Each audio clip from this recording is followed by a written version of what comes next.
Instructions. Start a stopwatch from 0 and then start reading and listening to this text audiobook video. You can pause the video to take a break but only stop the stopwatch after you have completed text audiobook video. Try to achieve minimum time in multiple iterations of video.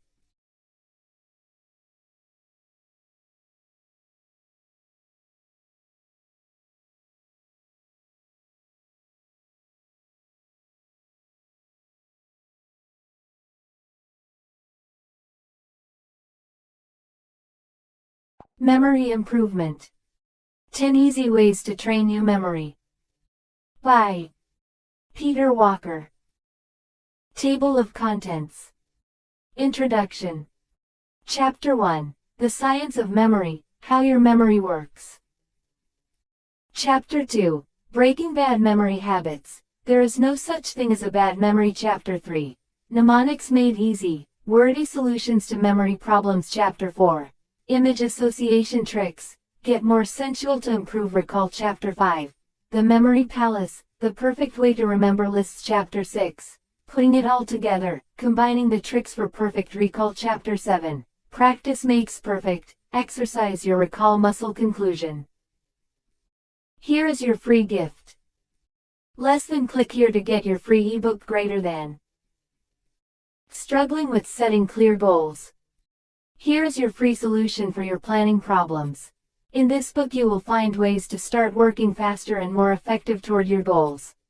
You will learn that one of the most effective and simple way to planting a good seed in your subconscious is to write your goal. Writing your goal could seem primitive or outdated, but trust me, try and it will work. If you are interested and to learn more, click the link below and get your free gift now. Less than click here to get your free ebook and receive our latest releases. Greater than. Introduction. I used to joke around with people that I had a memory like a sieve. Back then, if I was introduced to you, I would have forgotten your name before the end of our first conversation. And it wasn't just names either. I would walk from one room to the next and forget what I went there for. I would write a shopping list before going grocery shopping and then forget to take the list with me.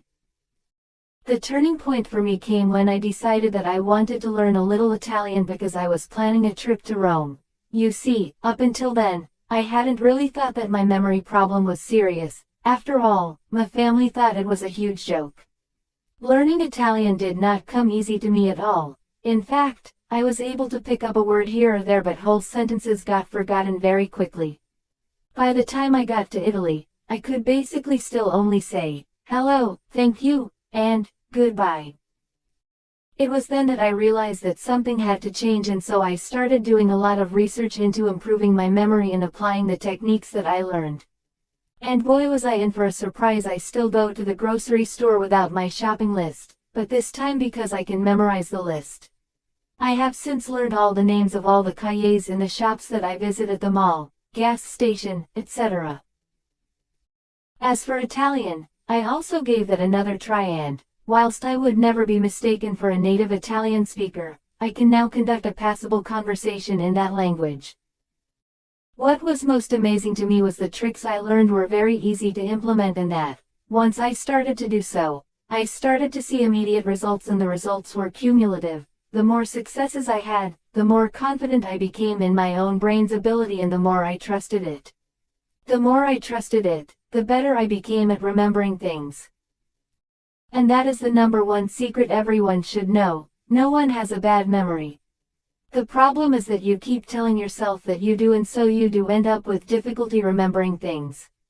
Think about it for a second. If you had a child and you told them every day, you are no good at sports, it would not take long for them to believe you and then even give up trying.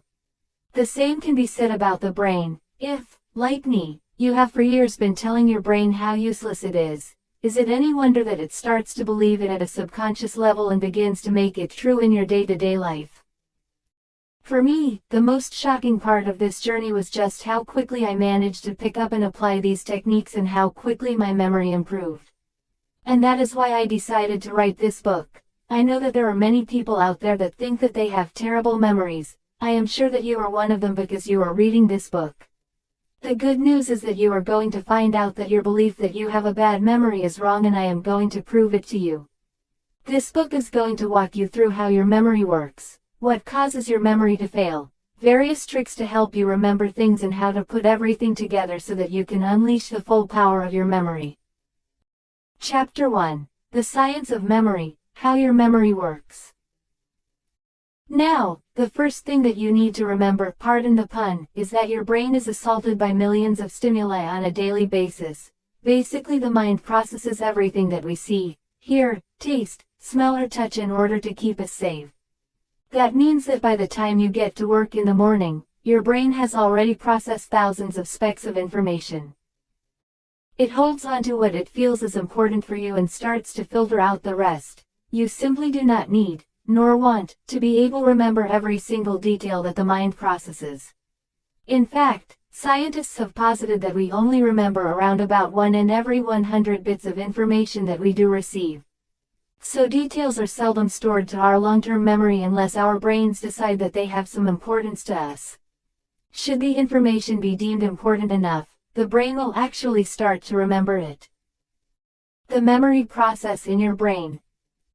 The first step is for the brain to register the memory and encode it. This aids recall at a later stage and is the reason that it is harder to remember the name of someone who has just been introduced to you. If you have not been paying proper attention in this instance, you will forget the name just as quickly. The next step is for the brain to consolidate the memory, basically grouping it with similar memories or associating it with something that is already familiar. The last step is when the brain retrieves the memory. This helps to reinforce the memory pathways and is one of the reasons why repeating things over and over again is such a good way to learn things.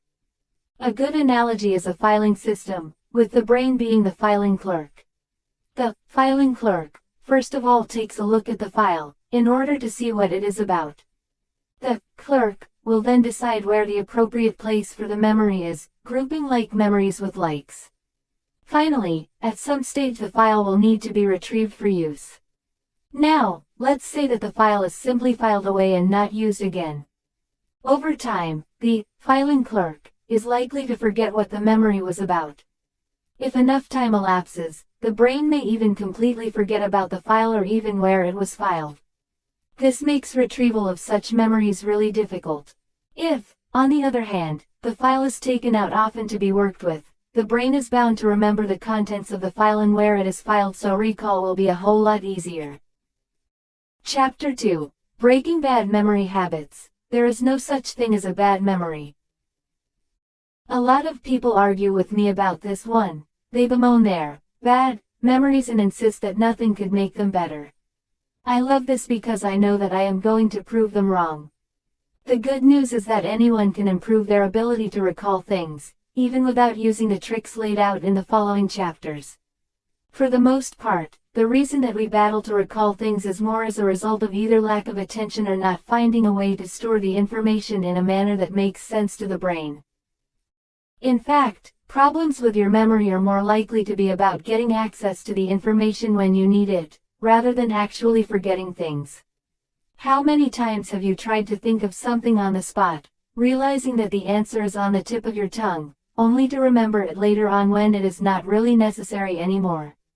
In this chapter we will go through the bad memory habits and see what you can do to break them. Lack of concentration. This has to be the #1 cause of memory problems, and, considering how much information we do take in on a daily basis, it does come as no surprise. We simply do not concentrate enough on something unless we find it important. Again, I can give a very good example here. I used to be dreadful at remembering the names of people. The funny thing was that I could always remember the names of pets. It got so bad that I would recognize people as Spot's owner. I recognized them in connection with their pets. I could never understand why that was until it was pointed out to me. In my mind, the animals were more important, and so I concentrated more on them. When I realized this, I started to concentrate better when it came to being introduced to people as well, and I found that I started to remember names. Too often we are distracted by what we will be doing or saying next, rather than actually paying attention in the actual present moment. If you want to have a better chance at remembering, you need to actually concentrate on the information that you are receiving. The very act of concentrating in this manner will tell your brain that the information is important, and this will aid recall later. Laziness. I know that if I wanted to learn the national birds of each country, I could do so by simple repetition. The simple fact is that I am too lazy to do this. Simply concentrating will help with recall later, but it is not usually enough on its own. You do have to spend a bit of time repeating the information so that it becomes firmly embedded in your psyche, and this is where a lot of us trip up because we are so focused on what we are going to do next. Let us say you are trying to remember a name. You need to concentrate when being introduced and take note of the person's face, mannerisms, anything that makes them more memorable. Once you have noted their name, do use it a few times in the conversation so that it is more likely to stick in your mind. Not taking time to file the information properly. Let's think back to that filing room again. Let's say that files are just shoved into place wherever there is room, without much time or effort being expended on keeping them in any sort of order. When it comes to retrieving a particular file, you are not going to be able to do so without a good deal of effort because your clerk does not know exactly where the files are. For our brains, we need to store things in a logical manner if we hope to make recall easier.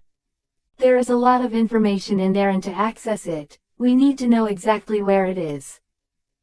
That is why word and image association mind tricks are such powerful memory enhancers. They help the brain to properly categorize the information received. Instead of all the file being stuffed into the brain where there's room, the files are placed in the appropriate category with similar information. Memory tricks. Okay, now that you are aware of the bad habits that may be impacting your ability to remember things, let's move on to tricks that will actively help you to improve your memory. After all, paying close attention will only get you so far when it comes to remembering larger quantities of information. There are various tricks that we can employ to help us memorize larger quantities of information, and the next 3 chapters will go into 3 of these in more detail. I do want you to try out each method so that you can find the one that suits you best.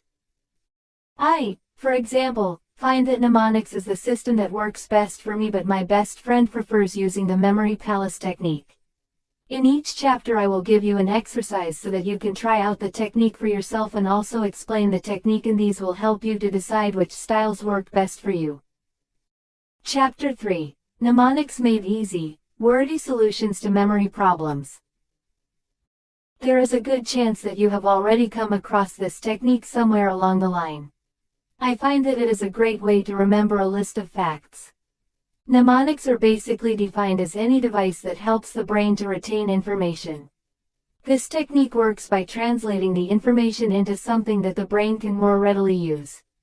Exercise. Before we go into more detail, let us do a little exercise quickly. I am going to give you a list of words and I want you to give yourself 60 seconds to memorize the list. Ready, steady, go. Bananas. Oranges. Camembert. Ricotta. Bordeaux. Batteries. Yeast. Butter. Apples. Okay, now get up and do something else for about 5 minutes. When you get back, write down as many words from the list as you can remember. How did you do? If you are like most people, you could probably only remember about 3 things out of the 9, so do not feel too bad if it didn't work that well for you.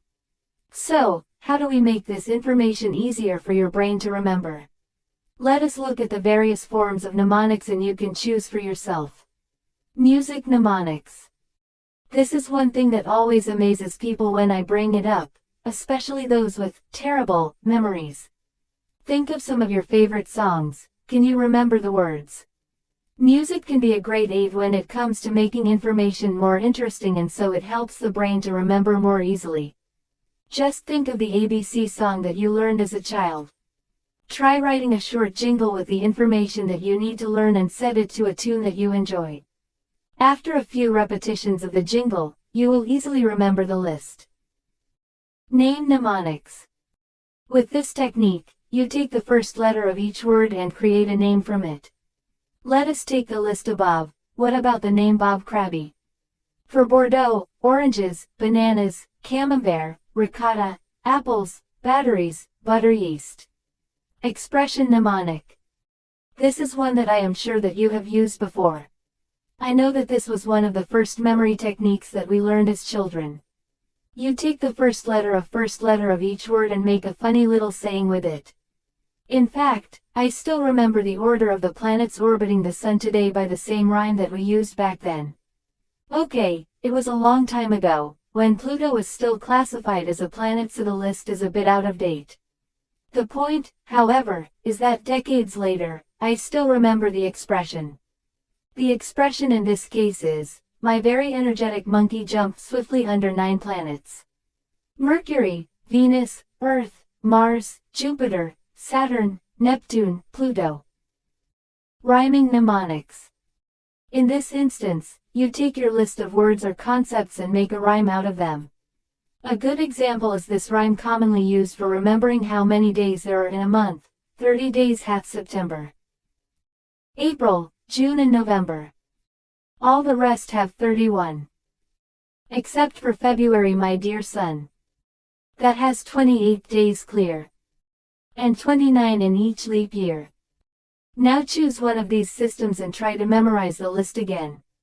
Give it 5 minutes and rewrite your list. I will bet that you remember the list a lot better now. Get someone to write down some arbitrary lists of words for you so that you can practice this technique some more. Image mnemonics. With this tool you choose an image of the information that you need to remember. Maybe, for example, you need to remember a word or name mnemonic. For example, BAT standing for barbiturates, alcohol, tranquilizers. You could use an image of a bat to help remember this list. Exercise. Now that you know the technique, memorize this list, but to make it a little harder, you need to memorize it in the exact order in which it appears. Garbage. Tunnel. Upset. Rapid. Heat. Break. Break. Settle. Couch. Conch. Now rewrite the list backwards. Too easy. Rewrite it in alphabetical order from memory. Chapter 4. Image association tricks. Get more sensual to improve recall. The above-mentioned mnemonics make it easy to remember lists and simple concepts, but what do we do when faced with even more complex information? Getting more of the senses involved helps to really imprint the information into our memories. Think back to a moment in your life that was meaningful to you. Chances are that you can visualize it quite easily in your mind. You can remember not only who else was there but also what smells and sounds you noticed as well. Catch a whiff of the same scent again and you are bound to recall that moment. In this chapter we will go through the visual association method. Because most of us are visually driven, it is a lot easier to remember images than actual bodies of text, and we can use this to our advantage when we are trying to improve our memory. This technique can also be extremely useful when you need to learn someone's name. The basic technique. This is a basic 3-step process that will work every time. Step 1. Use substitute words. You know how they usually tell a writer to write what they know. The same can be said when it comes to learning new information. In this respect, this means associating the new information with something that you are already familiar with. It is kind of like hanging your keys in the right place every night. In the morning, you know exactly where they are and can find them easily. If the brain knows exactly where the information is, then it can more easily retrieve it. In this technique, you associate the concept with something that you can easily visualize, and so you are more easily able to recall it later. This is not as easy when it comes to learning a language or more abstract concept, and so, in this instance, you need to look at using substitute words that you can easily visualize. For example, let us say that I need to remember that Sydney is one of the major cities in Australia. I could break the word Sydney into its syllables. For the first part, Sid, an image that comes to mind is the character from Ice Age, Sid. For the second half, I automatically want to associate it with knees. Step 2. Create exceptionally vivid images in your mind's eye. The more absurd the image, the more likely you are to remember it. Remember, The mind only remembers about 1 out of 100 pieces of information it receives.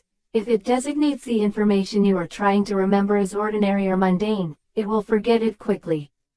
Think about it for a second. What did you have for lunch a month ago? I will bet that you cannot remember. If, however, you found a cockroach in the food, you would most certainly remember because it is so out of the ordinary.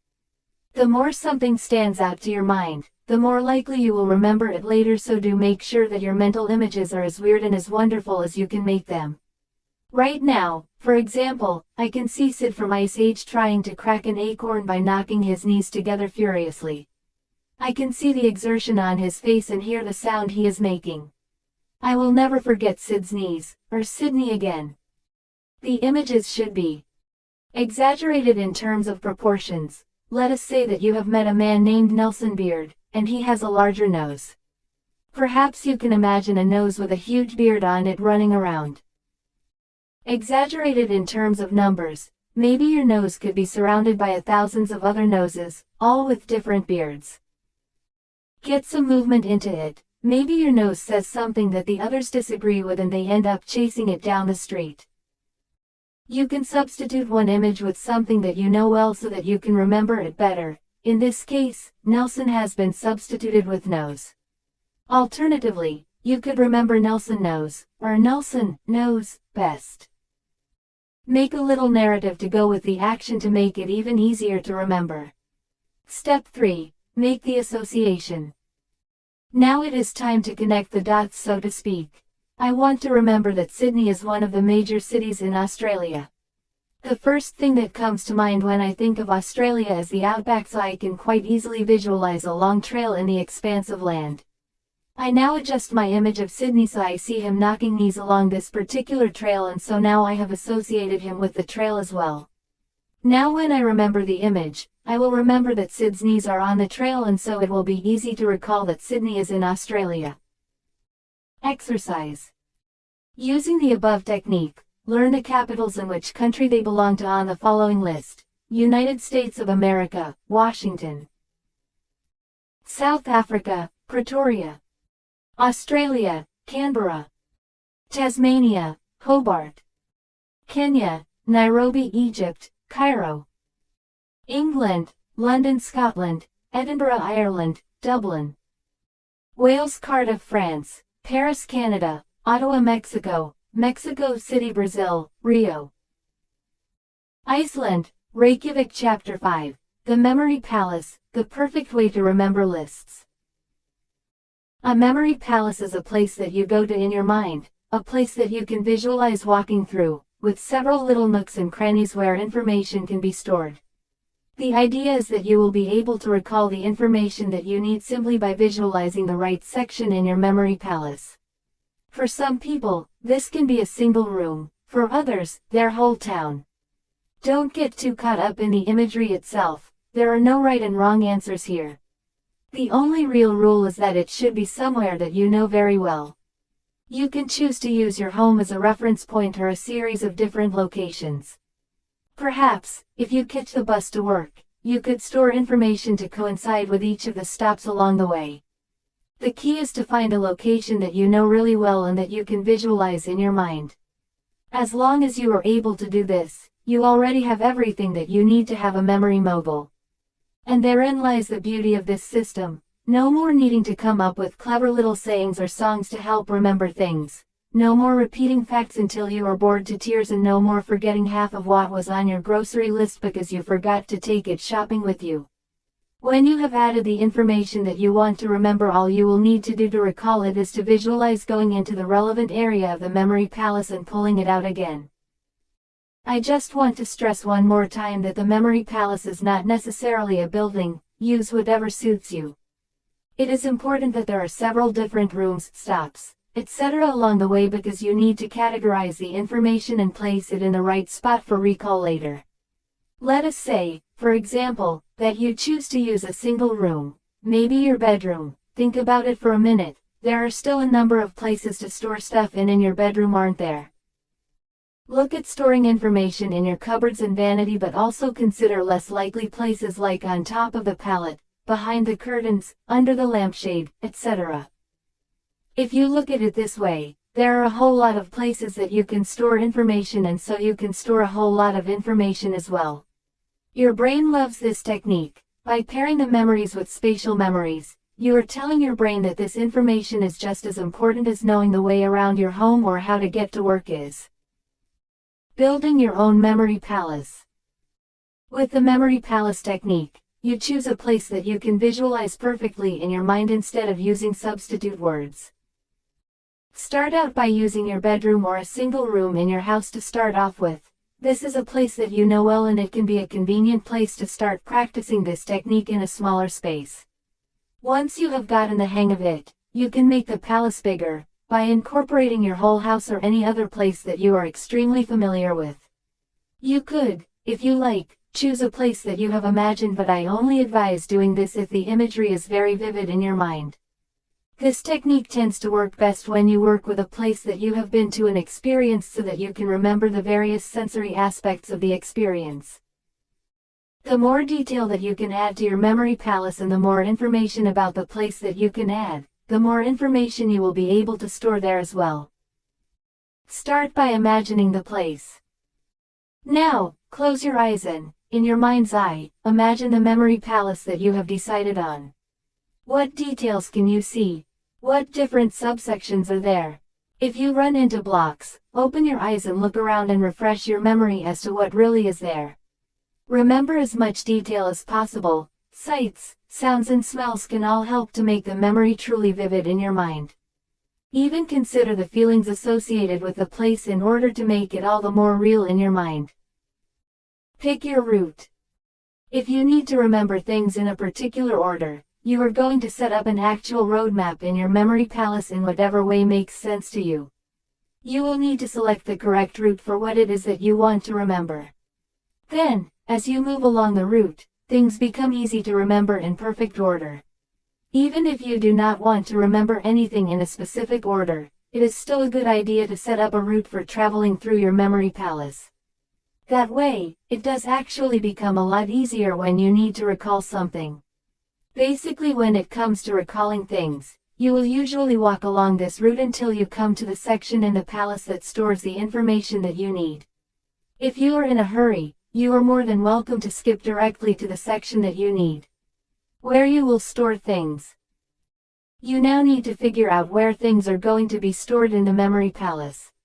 You could, for example, decide to put things pertaining the kitchen in the kitchen of your memory palace. Find logical connections for different types of information throughout your memory palace. It is also important to ensure that no one place is so like another that they can be mistaken for it. You can make this step as simple or complex as you like. Maybe you just want to remember a small list of information, then make each room in your home a distinct location.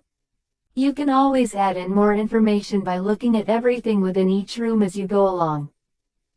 Think of it as something like the filing system that you use on your computer. You will have the main folder, your whole memory palace, subfolders, where the information to be stored is divided amongst rough categories, and folders within these places where the more specific information will go.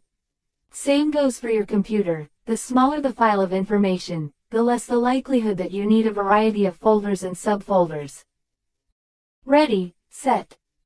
We are not quite ready to go just yet. You now need to make a drawing of your memory palace and the route that you will take along the way. Mark out all the places that you have chosen as locations to hide stuff in, and walk the route that you have chosen a couple of times, taking in as much detail as you are able to.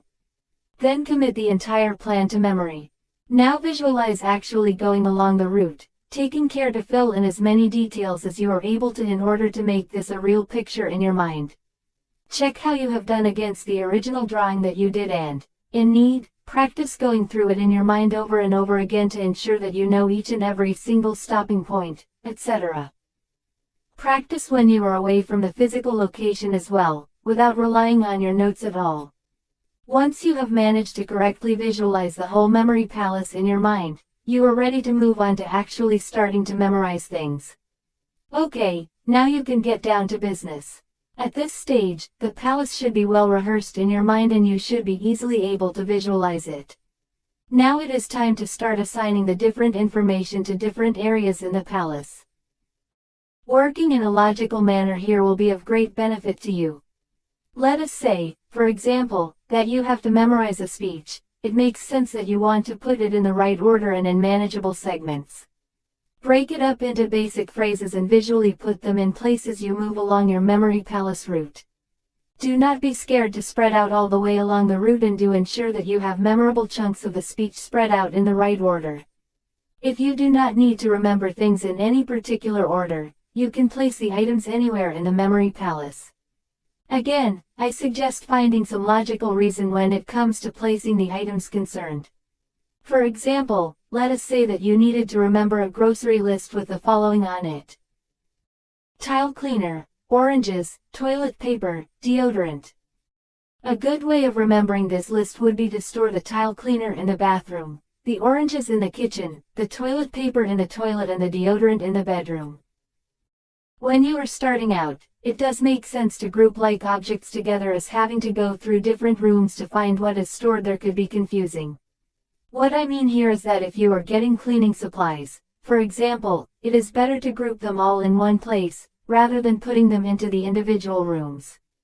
As you progress, this will become less and less of an issue, and you will find that you are able to put the items anywhere that you like.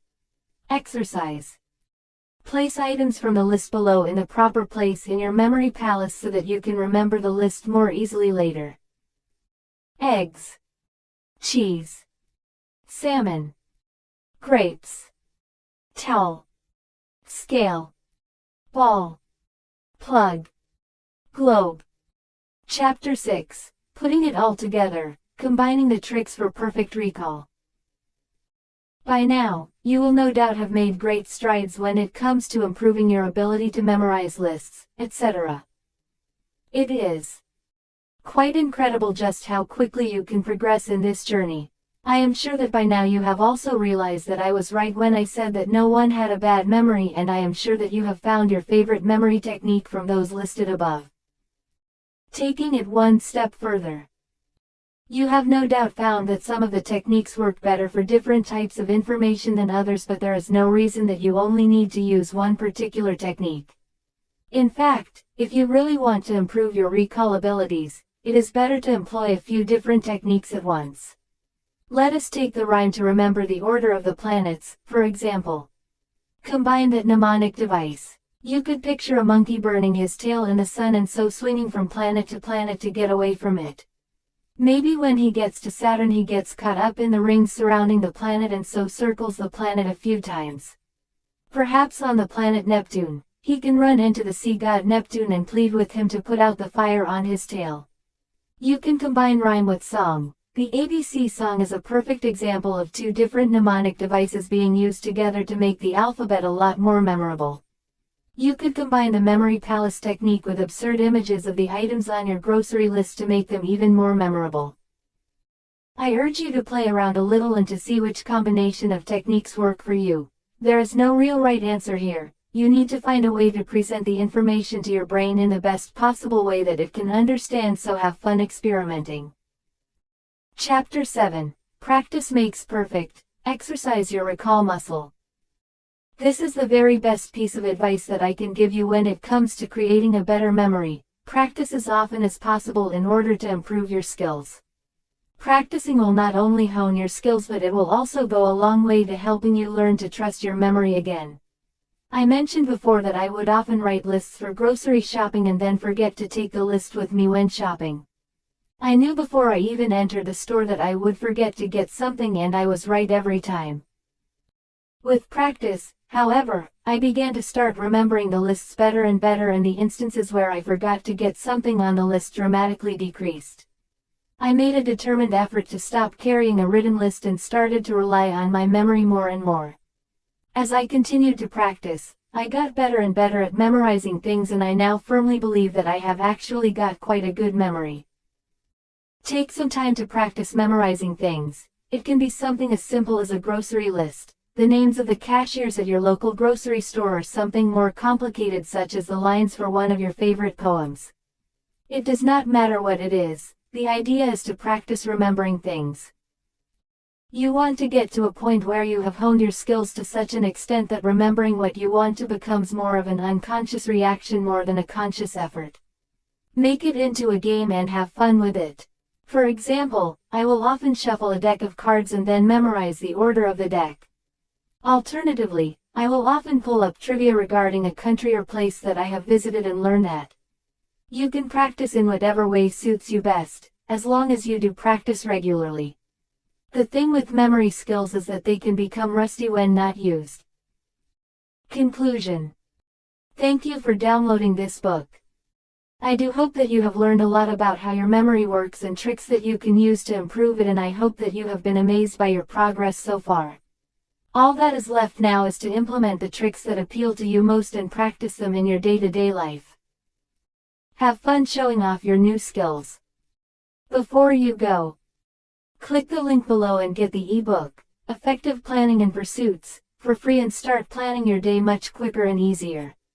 Not only you will get this book for free, but you will also get notice for any new releases from us. So what are you waiting for? Get this book and start putting your life in order. Less than click here to get your free ebook and receive our latest releases greater than. If you like this book, Memory Improvement, it will be greatly appreciated if you leave an honest review. Thank you.